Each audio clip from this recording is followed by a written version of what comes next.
behavior. Now I request Honorable Prime Minister Modi ji to address the gathering. नमस्कार। आप सभी को Indian science Congress के आयोजन के लिए बहुत बहुत बधाई। अगले 25 वर्षों में भारत जिस ऊंचाई पर होगा उसमें भारत की वैज्ञानिक शक्ति की भूमिका बहुत अहम होगी। साइंस में पैशन के साथ जब देश की सेवा का संकल्प जुड़ जाता है तो नतीजे भी अभूतपूर्व आते हैं। मुझे विश्वास है भारत की साइंटिफिक कम्युनिटी भारत को 21वीं सदी में वो मुकाम हासिल कराएगी जिसका वो हमेशा हकदार रहा है। मैं इस विश्वास की वजह भी आपको बताना चाहता हूं। आप भी जानते हैं कि ऑब्जर्वेशन साइंस का मूल आधार है। ऑब्जर्वेशन के जरिए आप साइंटिस्ट पैटर्न्स फॉलो करते हैं, फिर उन पैटर्न्स को एनालाइज करने के बाद किसी नतीजे पर पहुंचते हैं। इस दौरान एक साइंटिस्ट के लिए हर कदम पर डेटा जुटाना और उसे एनालाइज करना बहुत महत्वपूर्ण होता है। 21वीं सदी के आज के भारत में हमारे पास दो चीजें बहुतायन में हैं। पहली डेटा और दूसरी टेक्नोलॉजी। इन दोनों में भारत के साइंस को नई बुलंदियों पर पहुंचाने की ताकत है। डेटा एनालिसिस की फील्ड तेज रफ्तार से आगे बढ़ रही है। ये इंफॉर्मेशन को इनसाइट में और एनालिसिस को एक्शनेबल नॉलेज में बदलने में मदद करती है। चाहे ट्रेडिशनल नॉलेज हो या मॉडर्न टेक्नोलॉजी, ये दोनों ही साइंटिफिक डिस्कवरी में मददगार होती है। और इसलिए हमें अपने साइंटिफिक प्रोसेसेस को और मजबूत बनाने के लिए अलग अलग टेक्निक्स के प्रति खोजी प्रवृत्ति को विकसित करना होगा। साथियों, आज का भारत जिस साइंटिफिक अप्रोच से आगे बढ़ रहा है, हम उसके नतीजे भी देख रहे हैं। साइंस के क्षेत्र में भारत तेजी से वर्ल्ड के टॉप कंट्रीज में शामिल हो रहा है। 2015 तक हम 130 देशों की ग्लोबल इनोवेशन इंडेक्स में 81 नंबर पर थे, लेकिन 2022 में हम छलांग लगा करके 40वें नंबर पर पहुंच गए हैं। आज भारत पीएचडीज के मामले में दुनिया में टॉप 3 देशों में है। आज भारत स्टार्टअप इकोसिस्टम के मामले में दुनिया के टॉप 3 देशों में है। साथियों, मुझे खुशी है कि इस बार इंडियन साइंस कांग्रेस की थीम भी एक ऐसा विषय है जिसकी दुनिया में सबसे ज्यादा चर्चा हो रही है। विश्व का भविष्य सस्टेनेबल डेवलपमेंट के साथ ही सुरक्षित है। आपने सस्टेनेबल डेवलपमेंट के विषय को विमेन एम्पावरमेंट के साथ जोड़ा है। मैं मानता हूं कि व्यावहारिक रूप से भी ये दोनों एक दूसरे से जुड़े हुए हैं। आज देश की सोच केवल ये नहीं है कि हम साइंस के जरिए विमेन एम्पावरमेंट करें, बल्कि हम विमेन की भागीदारी से साइंस का भी एम्पावरमेंट करें, साइंस और रिसर्च को नई गति दें, ये हमारा लक्ष्य है। अभी भारत को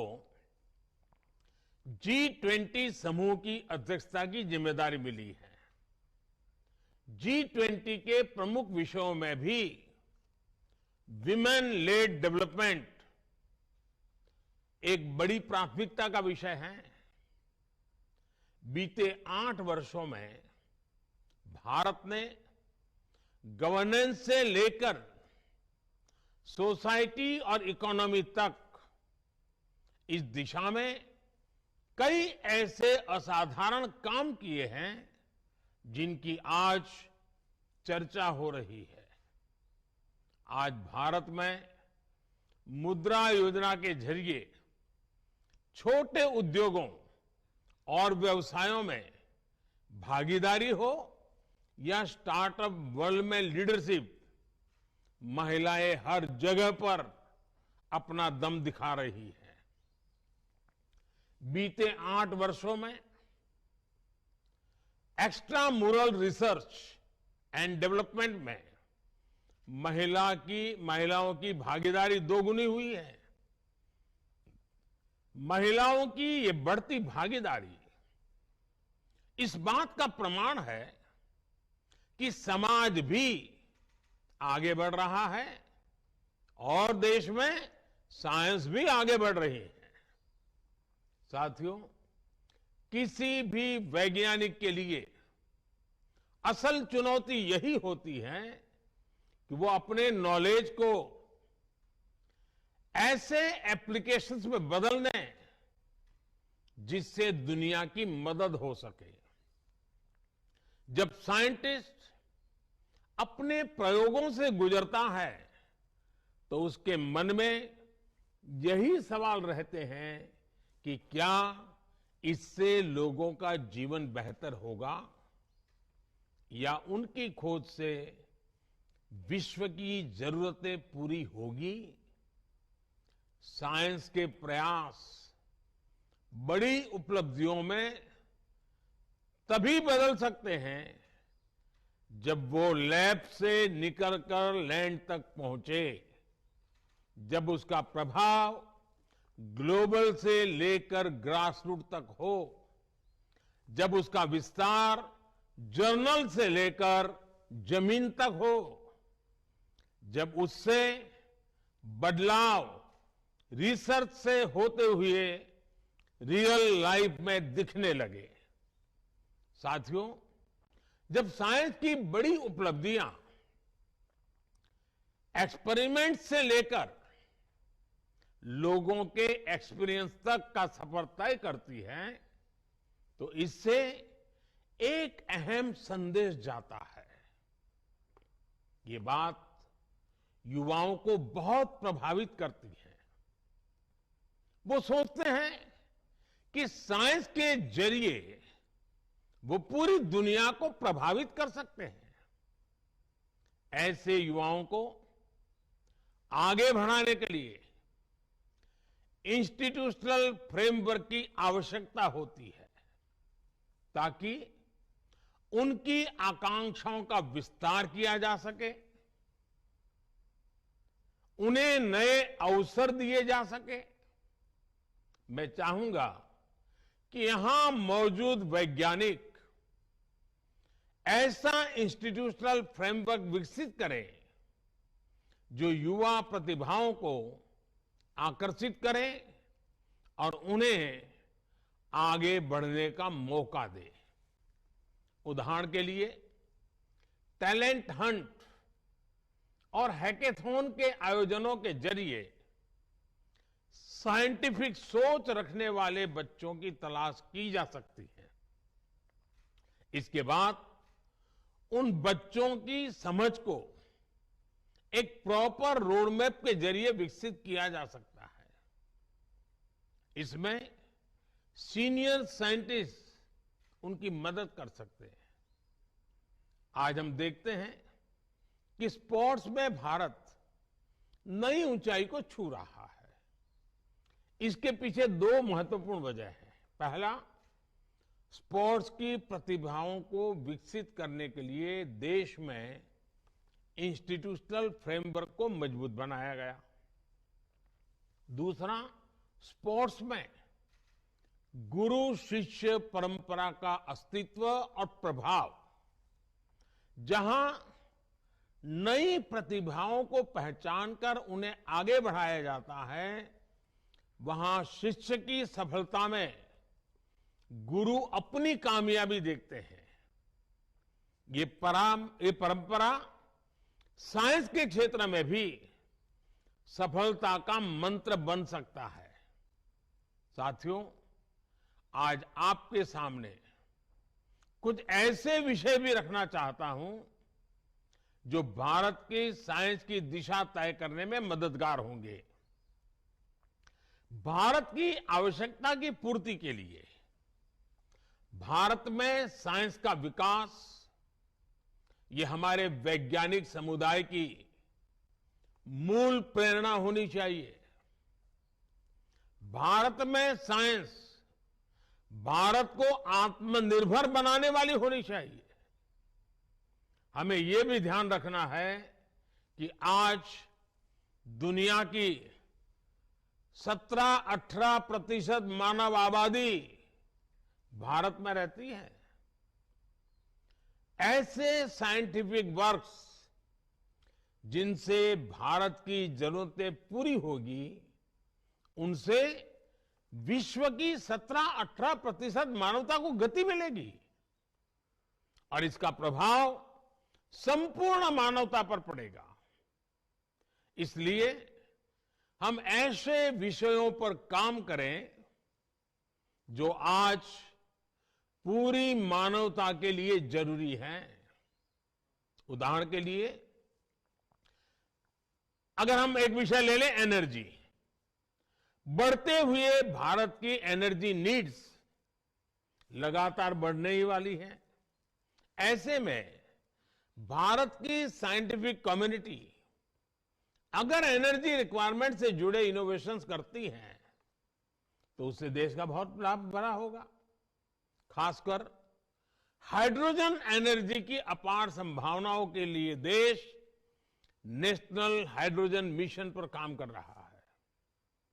इसे सक्सेसफुल बनाने के लिए जरूरी है कि इलेक्ट्रोलाइजर जैसे विभिन्न एसेंशियल कंपोनेंट्स देश में ही बने। इस दिशा में अगर किन्हीं नए ऑप्शन की गुंजाइश है तो उस दिशा में भी रिसर्च हो। हमारे वैज्ञानिकों को और इंडस्ट्री को इसके लिए साथ मिलकर काम करना होगा। साथियों, आज हम एक ऐसे दौर में जी रहे हैं जब मानवता पर नई नई बीमारियों का संकट मंडरा रहा है। हमें नए वैक्सीन तैयार करने के लिए रिसर्च एंड डेवलपमेंट को बढ़ावा देना होगा। जैसे आज हम बाढ़ या भूकंप जैसी त्रासदियों से निपटने के लिए पहले से तैयार रहते हैं, उसी तरह हमें इंटीग्रेटेड डिसीज सर्वेलेंस के जरिए समय रहते बीमारियों की पहचान करनी होगी और उससे निपटने के उपाय करने होंगे। इस लक्ष्य को हासिल करने के लिए अलग अलग मंत्रालयों को मिलकर काम करना होगा। लाइफ लाइफ यानी लाइफस्टाइल फॉर एनवायरमेंट, इसके बारे में भी आप सभी मेरे साथी भली भांति जानते हैं। हमारी साइंस कम्युनिटी इस दिशा में बड़ी मदद कर सकती है। साथियों, भारत के आह्वान पर संयुक्त राष्ट्र ने इस वर्ष यानी 2023 को इंटरनेशनल ईयर ऑफ मिलेट्स घोषित किया है। ये हर भारतवासी के लिए बहुत गौरव की बात है। भारत के मिलेट्स और उनके इस्तेमाल को ज्यादा बेहतर बनाने की दिशा में काम किया जा सकता है। वैज्ञानिक समुदाय द्वारा बायोटेक्नोलॉजी की मदद से पोस्ट हार्वेस्ट लॉस को कम करने की दिशा में प्रभावी कदम उठाए जा सकते हैं। साथियों, आज वेस्ट मैनेजमेंट के सेक्टर में भी वैज्ञानिक अनुसंधान की अपार संभावनाएं हैं। Municipal solid waste, electronic waste, biomedical waste, agricultural waste, ऐसे क्षेत्र हैं जिसका लगातार क्षेत्र का विस्तार हो रहा है। इसलिए ही पिछले वर्ष बजट में सरकार ने सर्कुलर इकोनॉमी पर बहुत जोर दिया था। जब हमें मिशन सर्कुलर इकोनॉमी को और मजबूत करना है, इसके लिए हमें ऐसे इनोवेशंस पर काम करना होगा जिससे मेटल और प्लास्टिक स्क्रैप का बेहतर इस्तेमाल हो सके। हमें प्रदूषण कम करने और स्क्रैप को उपयोगी बनाने पर एक साथ काम करना होगा। साथियों, आज भारत स्पेस सेक्टर में भी नई ऊंचाइयों को छू रहा है। Low cost satellite launch vehicles की वजह से हमारी क्षमता बढ़ेगी और दुनिया हमारी सेवाएं लेने के लिए आगे आएगी। निजी कंपनियां और स्टार्टअप्स इन अवसरों का फायदा उठा सकते हैं। R&D लैब्स और एकेडमिक इंस्टीट्यूशन से जुड़कर स्टार्टअप्स को आगे बढ़ने का रास्ता मिल सकता है। ऐसे ही एक और विषय है क्वांटम कंप्यूटिंग का। आज भारत क्वांटम फ्रंटियर के तौर पर दुनिया भर में अपनी पहचान बना रहा है। Quantum computers, quantum chemistry, quantum communication, quantum sensors, quantum cryptography और न्यू मटेरियल्स की दिशा में भारत तेजी से आगे बढ़ रहा है। मैं चाहूंगा कि हमारे यंग रिसर्चर्स और साइंटिस्ट क्वांटम के क्षेत्र में एक्सपर्टाइज हासिल करें और इस फील्ड के लीडर बने। साथियों, आप भी जानते हैं कि साइंस में लीड वही लेता है जो इनिशिएटिव लेता है। इसलिए दुनिया में क्या चल रहा है हमें ये तो देखना ही है, लेकिन साथ ही जो काम कहीं नहीं हो रहे, जो फ्यूचरिस्टिक आइडियाज हैं, उन पर भी फोकस करना है। आज दुनिया में AI, AR और VR की बात हो रही है। हमें उन विषयों को अपनी प्रायोरिटीज में शामिल रखना होगा।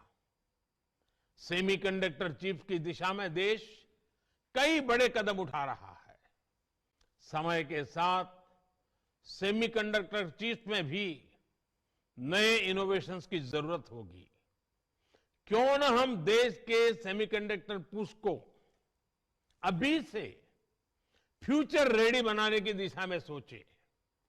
देश इन एरियाज में इनिशिएटिव लेगा, तभी हम इंडस्ट्री 4.0 का नेतृत्व देने में सक्षम होंगे। साथियों, मुझे विश्वास है इंडियन साइंस कांग्रेस के इस अधिवेशन में विभिन्न रचनात्मक बिंदुओं पर भविष्य का स्पष्ट रोड मैप तैयार होगा। अमृत काल में हमें भारत को मॉडर्न साइंस की सबसे एडवांस लेबोरेटरी बनाना है। इसी कामना के साथ आप सभी का बहुत बहुत धन्यवाद और इस समिट के लिए मेरी अनेक अनेक शुभकामनाएं। नमस्कार।